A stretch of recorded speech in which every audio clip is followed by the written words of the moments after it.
Бүгін біздің Алихан сабақтан алып шығып жатса, мама видео дайында дейді. Неге десем, подарка бар дейді. Подаркасын, сумкасын ашып қалып едік. Анама сыйлық деп апайлар осындай не открытка жазып жіберіпті. Сосын бір мезгілде ашып қарадым, аяулы сүйікті қамқоршым асыл анам, сізді 8 наурыз мерекеңізбен шын жүректен құттықтаймын деп апайы өзі қолдан жасап осылай балалардың бәріне беріп жіберіпті. Ал біздер болсақ, қыздарға апайға міндетті түрде подарка алынды. Одан кейін қыздарға да подарка алып беріп жібердік. Мен Алиханның қасында отыратын қызына не алып бердім? Копилка алып бердім.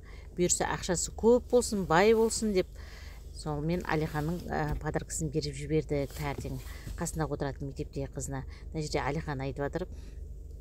Қыздың эмоциясын сұрап жатырмын. Қызы қандай эмоциясы қандай болды қасында қызға подарка бергенде деп сөйтіп айтып жатсам, мама мен подаркам күшті болды дейді. Басқаларынікі кілең қырт сырт дейді. Менікі вообще күшті болды деп айтып жатыр ғой осы жерде. Содан дейтін Алиханға айтып жатырмын, әйтеуір ұнаса болар подаркаң деп жатырмын да. Сонымен подаркамызды беріп құтылдық. Бұйырса мереке құтты болсын қыздар еке.